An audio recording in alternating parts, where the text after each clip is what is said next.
Hey guys, welcome to Give Your Grades a Glow Up. Today we're going to be looking at a poem from the Power and Conflict cluster. We're going to be looking at War Photographer by Carol Ann Duffy. Phnom Penh. This poem is about a photographer who has returned to England from a war-torn country, and he's sitting in a dark room watching the photos he took while he was there develop.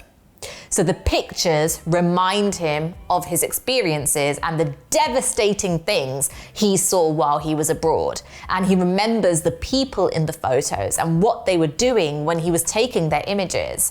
So the violence in the war zones is contrasted with the nonchalant attitude of the Western world. He knows that all of his work will be reduced to just a couple of pictures in a glossy magazine. And talking to himself, he says that nobody really cares about him, nobody cares about the people he shows in his photos. And even though he's feeling really dejected, he leaves to go to work again. Let's read it. In his darkroom, he is finally alone, with spools of suffering set out in ordered rows. The only light is red and softly glows, as though this were a church, and he a priest, preparing to intone a mass. Belfast, Beirut, Phnom Penh, all flesh is grass. He has a job to do. Solutions stop in trays beneath his hands, which did not tremble then, though seem to now. Rural England, home again, to ordinary pain which simple weather can dispel, to fields which don't explode beneath the feet of running children in a nightmare heat. Something is happening. A stranger's features faintly start to twist before his eyes, a half-formed ghost. He remembers the cries of this man's wife, how he sought approval without words to do what someone must, and how the blood stained into foreign dust. 100 agonies in black and white, from which his editor will pick out 5 or 6 for Sunday's supplement. The reader's eyeballs prick with tears between the bath and pre-lunch beers. From the aeroplane, he stares impassively at where he earns his living, and they do not care. I do love this poem. It is one of my favorites from Power and Conflict. We are going to go through stanza by stanza, try and figure out what's exactly happening, and then we're going to pick 3 juicy quotations. And by juicy, I mean quotations that have interesting language devices or words that you can zoom into, punctuation marks, so that if this poem comes up in your exam, you can write at least 3 detailed paragraphs about it. War Photographer begins in a very private setting, which is in his darkroom. He is finally alone. The darkroom is ambiguous because it could literally be the room has to be dark in order for the photos to develop, but also it creates a foreboding atmosphere and could represent his state of mind. He's in a dark place. The fact that he's finally alone implies that he's been waiting for this for a while. Finally, and that the darkroom acts as a place of solace for him, somewhere he can recover from the psychological ordeal of the battlefield. So he's gathered all the photographs he took during the war and he's developing them. And he says he has spools of suffering set out in ordered rows. Let's analyze that quotation. Copy it out for me. Spools means the photos are on a long line of film that would have been like wound up, and it shows the extent and the magnitude of the suffering that he witnessed. There are loads of them. And the metaphor, spools of suffering, because it's not actually suffering, it's photographs, shows that he defines those photos through pain and trauma. It's like the images are alive and still haunting them. That's not just a photo, that is suffering. It shows the speaker's own PTSD, even though he wasn't a soldier, but he was a spectator in war. The sibilant spools of suffering set creates a sinister atmosphere, emphasizing his distress. Even though he is far away from the war now, physically, he still can't detach from what he observed. Or maybe that kind of soft sound shows that he craves some silence and some peace after witnessing the loud chaos of the war zone. It's really strange that he sets out the photos in ordered rows, because that juxtaposes with the chaos that those images depict. And perhaps that's him desperately trying to gain some sort of control, some sort of order, as his emotional state is all over the place. And that disorientation is reinforced through the use of enjambment. So the lines, the fact that they're just like breaking wherever they like. And that makes it seem as though his feelings are just pouring out onto the page. He can't stop them. Also, if we're going for another interpretation, because for our grade 9s, we like to give multiple interpretations, the fact that he's setting them out in ordered rows could symbolize coffins. So it's like death imagery. Death is constant in his mind. He then describes the room a bit more, and he says, the only light is red and softly glows as though this were a church and he a priest preparing to intone a mass. Do you know what? We can probably analyze this quotation too, because I think it's really interesting. There's color imagery in red, and if I spot a color, I would like to talk about it. Red has connotations of violence, blood, death. So it's almost like the ordeal has followed him back home. He's still thinking of all of those things. And light usually gives hope, but here it's only soft. So there's very little comfort he can find. The religious simile explicitly describes the dark room acting as a church in the man's life. So just like how people seek God for some sort of peace, guidance, hope, this man looks to his dark room for these things. Also, there are parallels between a priest and a war photographer. I know it sounds like a bit of a stretch, but hear me out. Both of them are exposed to suffering. Both of them are exposed to death. And that also adds to the sense of purity and righteousness to the photographer. Furthermore, he is giving the victims the burial and the dignity that they were denied due to the brutality of war. I'm then going to go in harder. I'm going to zoom in even more to this quotation. I'm going to say there's bilabial plosive alliteration in priest preparing. And that contrasts to the adverb softly, because it's a hard sound. And externally, that shows that he's trying to create an atmosphere of peace, whereas inside, he's in turmoil. It then says Belfast, Beirut, Phnom Penh, all flesh is grass. I'm going to analyze this quotation too. I promise that I'm not going to analyze every single line, but this is a good one. The photographer has been to all the trouble spots in the world, such as Belfast, Beirut. The rule of 3 here shows the extent of unrest in the world. He can list off the places where chaos and war is happening. The 3 cities here were all synonymous and riddled with conflict at the time of writing this poem. And the plosive alliteration could show the violence and destruction happening across the world. The caesura, the fact that Duffy gives each one its own individual sentence, creates a pause, as if the photographer is paying tribute to each of those places, like a 2-minute silence. And then where it says all flesh is grass, that's a biblical allusion. It means life is transitory, it's fleeting, it's not permanent. So perhaps this religious imagery creates the impression that the war photographer is reflecting on how frivolously we treat human life. We take it for granted as if it's just grass. Mentioning it here also acts as a metaphor for the dead bodies, grass covering the ground like a carpet in a similar way to grass, and how the decomposition of their bodies on the battlefields will someday cause the molecules of their bodies to compose the grass itself. In the next stanza, it says he has a job to do. So Duffy describes the man as having a job to do, almost justifying the way he passively views these horrific scenes, whilst also questioning the morality of humanity. How can something so callous be a job? How can you make money from watching people suffer and not actually helping them? Like, oh, you're dying. Pose. The monosyllabic word, he has a job to do, and that short sentence creates a really nonchalant, matter-of-fact tone. And then it says, solution stop in trays beneath his hands, which did not tremble then, though seem to now. So at the conflict, he was calm, but now he's feeling the anxiety as he is going to have to relive that horror as the photos are developing. So when he's in the middle of the action, he just does what he has to do.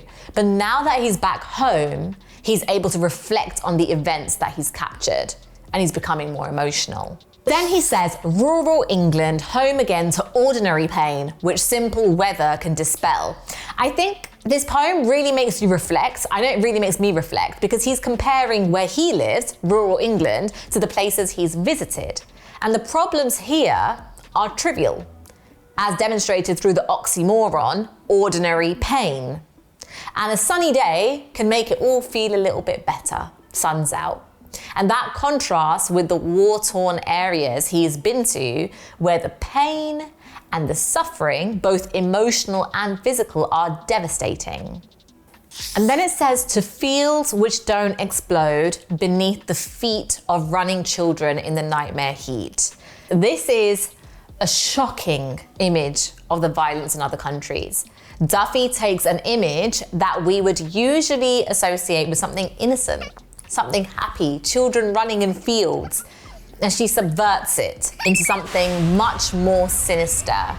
The safety of children in Western countries juxtaposes the danger they face in other nations.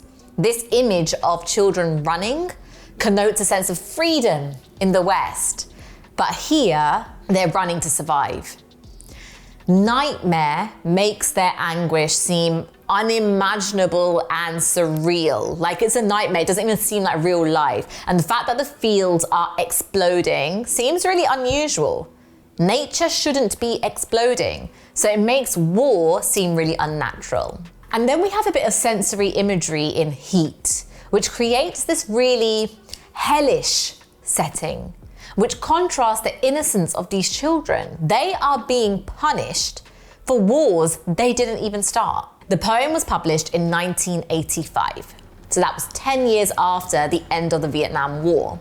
And the line, running children in a nightmare heat, is a reference to a real, famous photo of a girl in a napalm attack.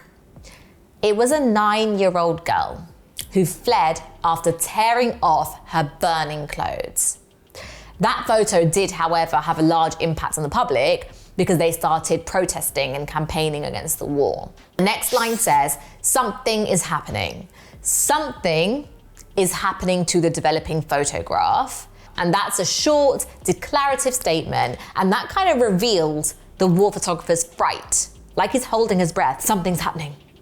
The ambiguity of something, we don't know what something is, builds on that suspense. We don't know what we're about to see. And then it explains a stranger's features faintly start to twist before his eyes. Now, this could literally be the process of the photo developing in front of him. Faintly, the image is appearing. Or it could be him remembering the image of the man dying in agony, so his features are twisting and coming before the photographer's eyes, like a memory that's slowly resurfacing. The use of the verb twist conjures this unnatural image, one of pain. You're twisted. And by focusing on just one image, rather than the countless others that were taken, Duffy is forcing us to confront the personal effect of war. She's highlighting that these photos we see are of real human beings. Each of them has an individual life. They've got individual stories and tragedies. So don't think of them as this mass group of people. Let's focus on one. A half-formed ghost has a dual meaning. The first is more literal as an interpretation, and that is that it describes the half-formed faint figure in the photo. It's not fully formed yet. But it also alludes to the fact that this stranger has died, and that's why we're calling it a ghost. And it says he remembers the cries. Again, that sensory imagery. He still vividly remembers every detail. He can still hear it. It still affects him. And it says, of this man's wife, how he sought approval without words to do what someone must. So those two lines describe how the photographer took a photo of the man's wife, of the grief of the man, and Duffy once again brings into question the ethics of war photography. Instead of comforting her, his motive is to take the photo without even speaking to her. But he does ask for her approval, so he is aware that his presence and his camera might be intrusive, but he believes it's important to document the conflict, to raise awareness of it. It says, and how the blood stained into foreign dust. The use of the word stained illustrates the lasting impact of war on the surroundings. The effects of war outlive the last battle. It's hard to remove, like a stain. And also it shows how humans are destroying nature. Now in the next stanza, he says, 100 agonies in black and white, from which his editor will pick out 5 or 6 for Sunday's supplement. So they are 100 photos that he has selected, and only a few of them, a handful, will get picked to go into the magazine. What happens to the rest of them? He doesn't even call them photos. Duffy uses an emotive metaphor and calls them agonies, but no one's ever going to see them. No one's ever going to hear about them. The reader's eyeballs prick with tears between the bath and pre-lunch beers, so the photos might make the readers a bit sad. Between their busy and their happy life, they might have a tear or two, but it's superficial. It's not a genuine response. Their sadness is brief, it's short-lived. And we've got an internal rhyme, tears, beers, creating this sing-song effect and a light-hearted tone, which contrasts to the seriousness of the photographs, and it shows the frivolous nature of the readers. This is irrelevant and insignificant to them. The fact that Duffy describes their eyeballs rather than their eyes, it makes them seem really ugly, showing their ugly reaction. Their daily activities, their pre-lunch beers continue regardless of what's going on elsewhere in the world, illustrating the lack of permanent impact. The readers have very little regard for the suffering depicted. From the aeroplane, he stares impassively at where he earns his living, and they do not care. The poem ends with the photographer staring out the window of an aeroplane, probably traveling to another battlefield. He concludes that the people of England do not care. The cyclical structure creates this kind of sense of futile repetition and continuation of past mistakes. We're going to carry on making those same mistakes again and again.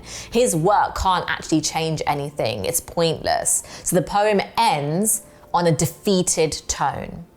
Now, structurally, the poem has a fixed structure where every stanza is the same length, and that contrasts with the chaos of war. The fact that the structure doesn't change, it could symbolize the war photographer's inability to change anything. Or, alternative interpretation, maybe it shows how he's been permanently scarred by what he's seen. We have analysed some juicy quotations, we've looked at language, we've looked at some structure points. However, if you're aiming for a grade 7 to 9, you need to do a little bit more in your exam. You need to also bring in context. That means you need to talk about what was happening during the time the poem was written, or what was going on in the poet's life, and therefore what's the message of this poem? What's the writer's message? What are they actually trying to convey to the reader? Duffy wrote the poem inspired by her friendship with 2 war photographers. Their names were Don McCullin and Philip Jones Griffiths. And Duffy was fascinated by what makes someone do such a job and how they feel about being in situations where a choice often has to be made between either helping or recording horrific events. War photographers fulfill a very dangerous job. They put their own lives in danger to capture images of the severity of war, and lots of them have been killed and injured, but they see it as necessary. It's a sacrifice in order to present information to an audience at home. The fact that this poem doesn't specify a war zone, it could be anywhere, it could be referring to anywhere in the world, it makes the poem feel universal, like it could apply to any other wars out there, highlighting the extent of the suffering around the world. So, the poem not only explores the gory results of war, but it also talks about the internal conflict, looking at power and conflict, going on in the heart and the mind of the war photographer. Another key message of this poem is that Western society is becoming increasingly desensitized to these images because we see them all the time, we see them so often, and those experiences are so far removed from our own that we can't relate and we don't care. So overall, the poem deals with the themes of the brutality of war, death, and also the ignorance of people like us who look at those photos and then move on with the rest of our day. So it's about our increasing indifference to the victims of conflict. There you have it. That is a full analysis of War Photographer. I hope you found this video useful. If you did, please give it a like and don't forget to check out the rest of the videos in this series.